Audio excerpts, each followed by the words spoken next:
കേന്ദ്ര നിയമത്തെ വീണ്ടും വെല്ലുവിളിച്ച് ബംഗാൾ മുഖ്യമന്ത്രി മമതാ ബാനർജി. വഖഫ് ഭേദഗതി നിയമം ബംഗാളിൽ നടപ്പാക്കില്ലെന്ന് മമത. ജിഹാദികളുടെ ആക്രമണങ്ങളിൽ കലാപഭൂമിയായി മുർഷിദാബാദ്. അക്രമങ്ങളെ ഗവർണർ CV ആനന്ദ ബോസ് അപലപിച്ചു. ജിഷ്ണു കൃഷ്ണൻ ചേരുന്നുണ്ട് വിവരങ്ങളുമായി. ജിഷ്ണു, എന്തടിസ്ഥാനത്തിലാണ് ബംഗാൾ മുഖ്യമന്ത്രി മമതാ ബാനർജി ഒരു കേന്ദ്ര നിയമത്തെ അല്ലെങ്കിൽ അത് നടപ്പാക്കില്ല എന്ന് പറയാനുള്ള സാഹചര്യം? കാരണം ഒരു നിയമത്തെ അംഗീകരിക്കാത്ത ഒരു മുഖ്യമന്ത്രിയായി മമതാ ബാനർജി പലപ്പോഴും വന്നിട്ടുണ്ട്. അതിനെതിരെ വലിയ വിവാദങ്ങളെല്ലാം സൃഷ്ടിച്ചിട്ടുമുണ്ട്. ഇപ്പോൾ വീണ്ടും ഒരു നിയമത്തെ അംഗീകരിക്കില്ല അല്ലെങ്കിൽ അനുസരിക്കില്ല എന്നൊരു നിലപാടിലേക്ക് ബംഗാൾ മുഖ്യമന്ത്രി കടന്നിരിക്കുകയാണ് അല്ലേ? ദേവിക, പാർലമെന്റ് പാസ്സാക്കിയിട്ടുള്ള വഖഫ് നിയമ ഭേദഗതി നടപ്പാക്കില്ല എന്നുള്ള പ്രഖ്യാപനമാണ് ബംഗാൾ മുഖ്യമന്ത്രി മമതാ ബാനർജി നടത്തിയിട്ടുള്ളത്. പക്ഷേ നിയമപരമായി പരിശോധിക്കുമ്പോൾ, രാജ്യത്ത് നിയമവ്യവസ്ഥകൾ പരിശോധിക്കുമ്പോഴും പാർലമെന്റ് പാസ്സാക്കിയിട്ടുള്ള, കേന്ദ്ര സർക്കാർ പാസ്സാക്കിയിട്ടുള്ള നിയമങ്ങൾ അനുസരിക്കുന്നതിനും അല്ലെങ്കിൽ അത് അനുസരിക്കാതെ പോകാൻ സംസ്ഥാനങ്ങൾക്ക് സാധിക്കില്ല എന്നുള്ളത് യാഥാർത്ഥ്യമായിരിക്കുകയും മമതാ ബാനർജിയുടെ പ്രസ്താവനയും പ്രഖ്യാപനവും അത് കൃത്യമായും മുസ്ലിം വോട്ട് ബാങ്ക് കൂടെ നിർത്തുന്നതിനും വോട്ട് ബാങ്ക് ശക്തിപ്പെടുത്തുന്നതിനും ഒപ്പം നിലവിൽ സംസ്ഥാനത്തുള്ള രാഷ്ട്രീയ പശ്ചാത്തലത്തിൽ അടുത്ത വർഷം നിയമസഭാ തെരഞ്ഞെടുപ്പ് കൂടി നടക്കാനിരിക്കെ ഇത്തരത്തിൽ BJP വിരുദ്ധ വോട്ടുകൾ, പ്രത്യേകിച്ച് ന്യൂനപക്ഷ വോട്ടുകൾ, മുസ്ലിം വോട്ട് ബാങ്ക് തൃണമൂൽ കോൺഗ്രസിനൊപ്പം മമതാ ബാനർജിക്കൊപ്പം ശക്തിയായി കൂടെ നിർത്തുക എന്ന ഒറ്റ ലക്ഷ്യത്തോടു കൂടി മാത്രമാണ് ഇത്തരത്തിലൊരു പ്രതികരണം മമതാ ബാനർജി നടത്തിയത് എന്നാണ് മനസ്സിലാക്കേണ്ടത്. കാരണം അതല്ലാതെ ഈ വഖഫ് നിയമ ഭേദഗതിയാണെങ്കിലും മുമ്പ് സമാനമായ പ്രഖ്യാപനം മമതാ ബാനർജി നടത്തിയത് CAA സമരകാലത്തായിരുന്നു. അതായത് പൗരത്വ നിയമ ഭേദഗതി രാജ്യത്ത് കൊണ്ടുവരുമ്പോൾ അത്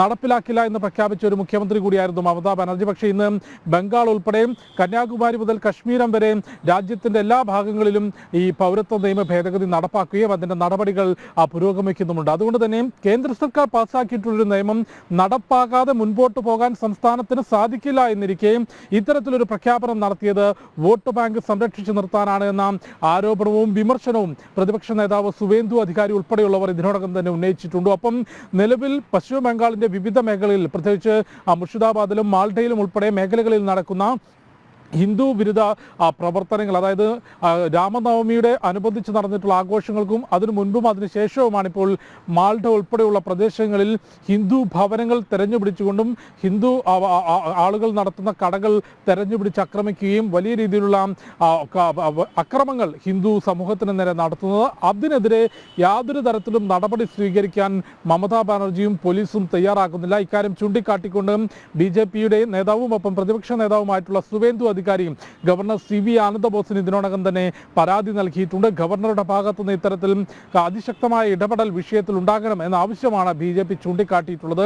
കഴിഞ്ഞ വർഷം നോർത്ത് 24 പർഗാനസ് ജില്ലയിലും പശ്ചിമ ബംഗാളിൽ തന്നെ നോർത്ത് 24 പർഗാനസ് ജില്ലയിലും സമാനമായ അതിക്രമം ഹിന്ദുക്കൾക്ക് നേരെ നടന്നിരുന്നു. അവിടെ 50,000-ലധികം ആളുകൾക്ക് ആ മേഖലയിൽ നിന്ന് ആ സമയത്ത് പലായനം ചെയ്യേണ്ടി വന്നു എന്നുള്ളതായിരുന്നു കണക്കുകൾ സൂചിപ്പിച്ചത്. എങ്കിൽ പോലും ആ സമയത്ത് പോലും അക്രമകാരികൾക്കെതിരെ അല്ലെങ്കിൽ തീവ്ര ഇസ്ലാമിക സംഘടനകൾക്കും ആ അക്രമങ്ങൾക്ക് നേതൃത്വം നൽകുന്നവർക്കുമെതിരെ നടപടിയെടുക്കാൻ മമതാ സർക്കാർ തയ്യാറായിരുന്നില്ല. അതിന് സമാനമായ സംഭവങ്ങളും സർക്കാർ നടപടികളുമാണ് ഇപ്പോൾ മാൾഡ ഉൾപ്പെടെയുള്ള പ്രദേശത്ത് നടന്നുകൊണ്ടിരിക്കുന്നത്. അതിനെതിരെ പ്രതിഷേധം ശക്തമാവുകയാണ്. സിലിഗുരിയിലും കൊൽക്കത്തയിലും ഉൾപ്പെടെ ദിവസങ്ങൾക്ക് മുൻപ് ഹിന്ദു സംഘടനകളുടെയും BJPയുടെ നേതൃത്വത്തിൽ മമതാ സർക്കാരിനെതിരെ പ്രതിഷേധ പ്രകടനങ്ങൾ നടന്നിരുന്നു. മുഖ്യമന്ത്രി മമതയുടെ കോലം കത്തിച്ചുകൊണ്ടായിരുന്നു പ്രതിഷേധം നടന്നിട്ടുള്ളത്. ഇത്തരത്തിലും തീവ്ര ഇസ്ലാമിസ്റ്റുകൾ നടത്തുന്ന അക്രമങ്ങൾക്കെതിരെ പോലീസും മമതാ ബാനർജിയും കണ്ണടക്കുകയാണ് എന്ന ആരോപണം ശക്തമാക്കുന്നതിനിടയിലാണ് ഇത്തരത്തിൽ മുസ്ലിം വോട്ട് ബാങ്ക് ശക്തമാക്കുന്നതിനും കൂടെ നിർത്തുന്നതിനും വഖഫ് നിയമ ഭേദഗതി അനുസരിക്കില്ല, അത് നടപ്പിലാക്കില്ല എന്ന പ്രഖ്യാപനം